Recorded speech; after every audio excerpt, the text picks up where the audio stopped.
Hello there, welcome to Hashtag Toe to Toe, your boxing questions answered by the panel, which is Spencer heavy today. Fearon joined by former European Super Bantamweight champion Spencer Oliver.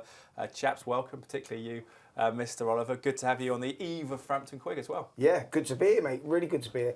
Looking forward to the fight. Yeah, well, it's interesting to get your insight on it as well, and as a man from that division.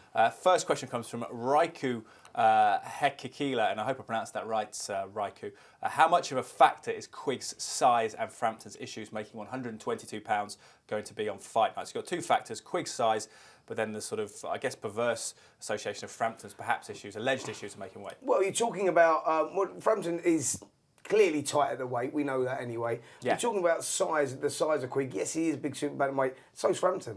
I mean, forget what he looks like when he gets on the scales. When he gets in the ring, he looks like a different animal. Yeah. He looks like a different guy. You know, he's so big, so solid, so powerful. So I don't think size is going to be an issue at all. Right. Spencer Fearon, who would fare better? And it's the kind of the jackal in the background, Rigondeaux, isn't it? Who would fare better against Rigondeaux, Frampton or Quigg? This comes from Jordan Carling. That's a really good question. I have to say, the one who's going to win this fight on Saturday is the one that's going to fare best against Rigondeaux. Rigondeaux is pound for pound top 5 in the world, we'd have to admit. And we'd have to also look on, his styles make fights. So it would most probably, I would say, the style of Rigondeaux would make both of these guys look bad, but I think that the one that would be more suited for him would be Carl Frampton, because he had a better amateur pedigree and they both excelled at the same rate as a professional, but I'd have to slightly favour Carl Frampton because of his amateur pedigree, and he'd have to stand up and try and box with Rigondeaux, and it'd be more of a thinking match. Only thought is that Rigondeaux's 16-0, but he's 35. Perhaps these guys would catch him a little bit later down the line when he's starting well, he's 35, but he's still relatively fresh, if I'm honest. He's not had a particularly hard career because he's a pound for pound. 7 years as a pro. Yeah, absolutely. But he's, you know, he's a master at what he does. Yeah. You know, he's a little bit of a Mayweather. He slips, slides, shuffles in and out just enough. And yeah, without a doubt, the best super bantamweight in the world at the moment. And I agree with Spence. I think that Frampton's the one that would give Rigondeaux more problems because Frampton is the more seasoned of the two. Quigg, it can be a little bit reckless sometimes, and Rigondeaux would make him pay for that. What's your pick for this weekend's fight, by the way? I'm going for Frampton. I think that Frampton, again, just going down, it's all down to this boxing brain, boxing ability. I think that both men will come through a crisis in this fight. I think that they're both going to start quite cautiously. There's going to be a lot of respect. Forget what they're both saying outside of the ring. They'll both be, feeling each other out for 3 or 4 rounds. But I think that when it comes to it, I think that Frampton is the smarter of the two. Quigg likes to throw the right hands over the top. Frampton likes to go through the middle, and he does that little step back, straight right hands through the middle. And I think that'll be the telling shot. I think that both guys carry a great right hand, but for me, Frampton is just a better all-round boxing ability. I think this fight has a lot of similarity towards your fight that you had in '97 with Patrick Mullins, where both unbeaten, young, fresh, hungry guys. Even though that's for Southern, can you imagine that for a Southern Era title? If it was around now, you don't let me for a world title. You do realise that, right? Don't remind me. Don't talk about how much we got either, please. Yeah, right. But no, so I'm saying it's very, very similar. Where you've got, because your style is very, very well. I would say like Frampton's style is very similar to yours. Like he's more rounded soldiers, more lateral movement and picking off on hard shots when he's up close. And with Patrick Mullins, even though he's a southpaw, but he boxes long and will pick shots and throw like 3s or 4s, very similar to what Scott Quigg. Yeah. There is a massive similarity. Go watch that fight on YouTube, Spencer Oliver's fight with Patrick Mullins, and you see the similarity. And there lies within how this fight could go on Saturday night. Spencer Fearon, don't give us your prediction yet, because you give that on the podcast, skysports.com/podcasts later. And the reason I ask you for prediction now is because we move on to the heavyweight division, because Hot Tipster asks us across the whole boxing platform, of course, those guys dictate our running order. He asks, should we applaud Hearn's matchmaking for AJ versus Martin, or could they have overestimated AJ's progression? Same could be said for Martin, though. No, yeah, absolutely. I think that AJ come through some crises in his last fight and some trying times against Dillian Whyte that stood him in good stead for this fight, because now he's been there before, so he knows what it's like to get rattled. He knows how to come through those things, and he may have to do that against Martin as well. Yeah, Martin, of course, an unbeaten southpaw, very tall, but Martin is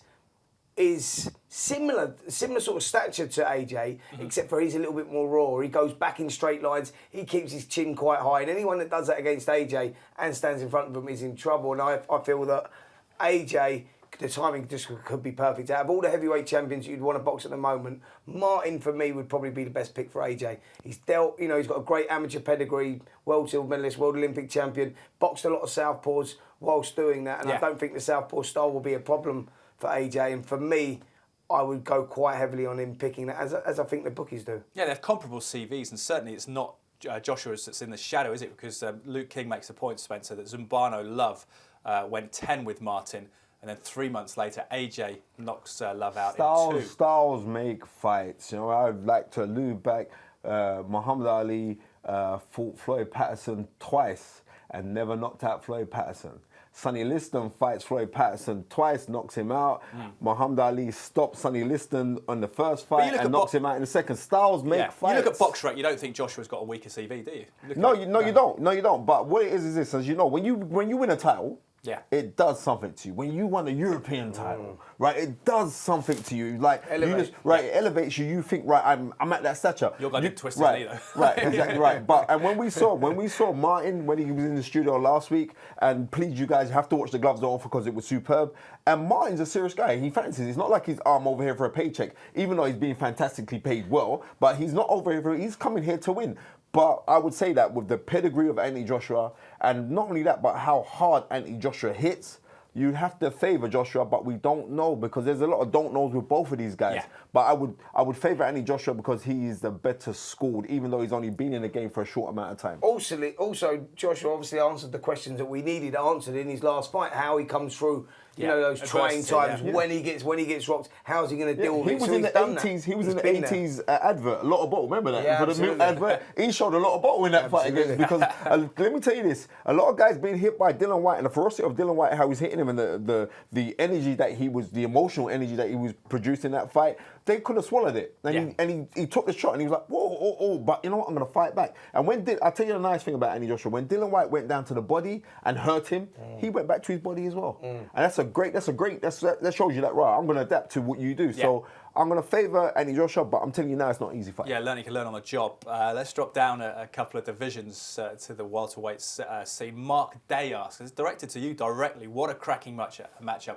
Errol Spence versus Chris Algieri. Spence is someone you've been talking about for a while. Man, let me Errol Spence spent a lot of time with him out in Vegas, and he's a really, really nice guy.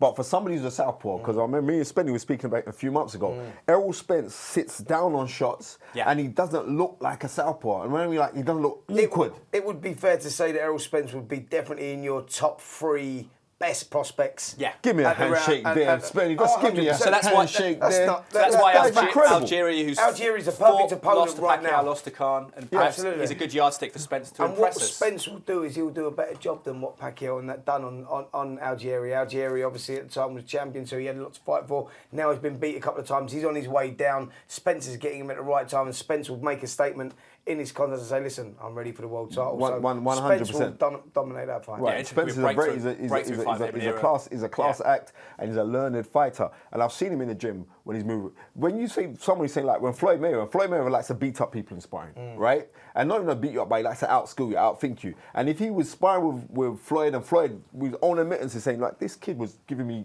torrid times. Yeah. This guy's a serious player. Yeah. Trust me. Thinker as well, obviously, if he can get the better of Floyd. Andrew Whitaker asks Spence Fearon, why doesn't Aaron Pryor get the credit he deserves? One of the best fighters I've ever seen. Because we're all getting old.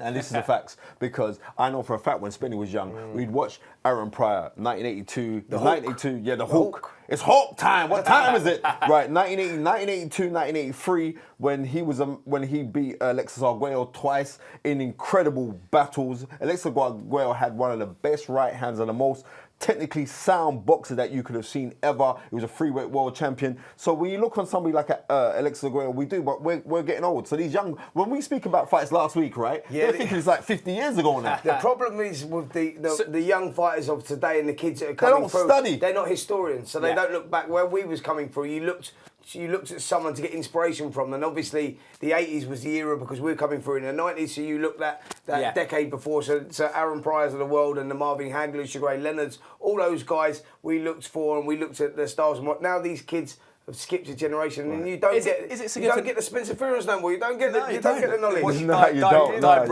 We'll keep it alive for a while. But so Aaron Pryor, this back this problem, but he's I would say Aaron Pryor, for work rate. Yeah. He has to be top 3. Like you got Manny Pacquiao, Henry Armstrong, Aaron Pryor when it came to work rate in a fight. You need to learn from role models, though. Not only in the ring, but what they do outside it, read their stories, 100%. things like that. 100%, yeah. Do you know Aaron Pryor used to beat up Sugar Ray Leonard in sparring?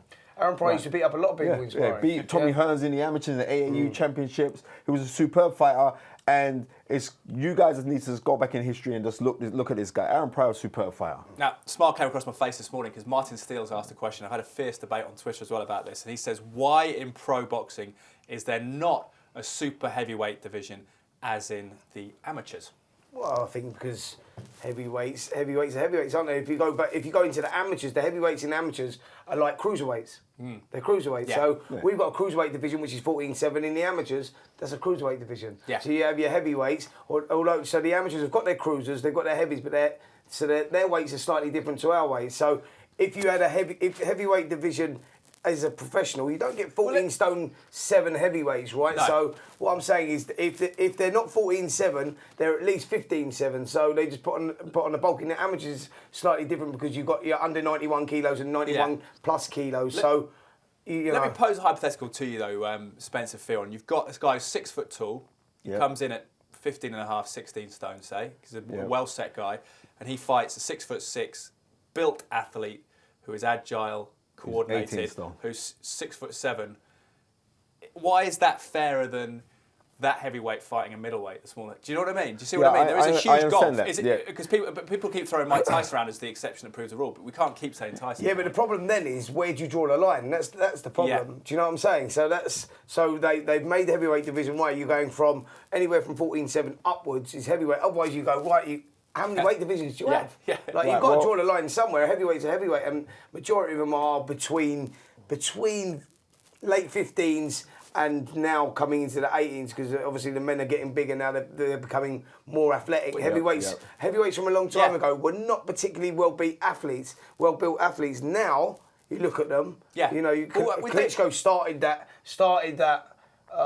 Era of this. Yeah. I think it was Lennox Lewis that started specimen. Well, yeah, but what I'm saying is I'm talking about proper. Big. Yeah, Lennox was big. It was not. But he's athletic. Yeah, absolutely. Yeah. Well, that's the difference, isn't it? I think Emmanuel Stewart said to me that it's a game changer, Lennox Lewis, because he was big and coordinated in the past. The big guys were exposed by good movers. If you look at the biochemistry teaches you this in physics that once you're past 6'2", your equilibrium's off key. Okay. Right? So your balance is a bit wonky. Yeah. So you have to look at certain guys like Muhammad Ali was an exception to the rule. He looked well balanced. Right, exactly. So you'll get certain guys who are big, but they don't know how to move to right, or their rhythm, their coordination is a bit mixed up. So sometimes you're going to think like it's exceptions to the rule. I still believe that Joe Frazier would have knocked out Vitaly Klitschko. I'm going with Vitaly Klitschko. Vitaly Klitschko with his iron chin. I'm telling you, this is what I feel. So I'm looking back on past. We say, well, was this guy too small? Was this guy? This is the beauty of the heavyweight division. But if we look at in 1988, Ray Mercer won the Olympic gold medal at heavyweight. Super heavyweight. That's an obvious link. I know. Super heavyweight. Lennox Lewis won the gold medal. Yeah. These two still fought each other, and they fought an excellent battle. It was like when Lennox Lewis was on his resurgence coming back after being knocked out, and they fought excellent battle, and the weight didn't make a difference. Well, you grow into the weight. David Hay walked past me at Sky Studios today, and to consider he's a small heavyweight is fascinating. We see how big he is now as well. Let's get another question. Boxing fan, that's the name I've got on Twitter, asks, what is the worst demand you have heard of in fight negotiations? Was it one that you made, Spencer Oliver? Or say that again. When you fought Pat Mullins, contract negotiations. What's the worst demand you've heard of? Yeah, mine would be definitely mine. I mean, it was horrendous what we got. But when I look back at what I had to go through and what was on the line at the time, the stakes were on the line. To be fair, in my next fight, we European title, and I got a European title. Pat boxed on the undercard in a 6-rounder, so I got my rewards. But what we actually got for the fight was like. I think what boxing fan wants is a sort of random demand from your opponent in the contract negotiation. That's I don't know, like only having M&Ms in the change room. Or something. No, I'd have to say if we should go back. We had Lennox Lewis was muted to fight Michael Moorer for the IBF title as well. And Michael Moorer's demands inside of the contract was if you beat me, that I get are like 30% of your next 5 purses. Yeah, sure. Right. That is a liberty within It's itself. like a managerial. Right, exactly. Anybody that would accept that has got to be an idiot. Anyway. I know. Hence why the fight didn't happen. Yeah, of Or course. we could go Riddick Bowe, Lennox Lewis, 91, when it was muted for them two each to fight, and that's when I think Riddick Bowe threw away the title. Yeah, no, Riddick Bowe said, listen, I'll fight you, but you've got to take 10% and I'm taking 90% of the purse split. So, it's mix up. And I think in more modern day terms, with the Klitschko's, to get when both brothers were fighting, to get one of those titles off the brothers, they in their contracts you had to fight Vitali, and if you beat Vitali, you had to fight Vladimir again. So there was like a free fight contract going on with them two when they both had all the titles in their living room. Yeah, absolutely. Matthew Wainwright says, "Do you think the TV companies have too much say on who fights who?"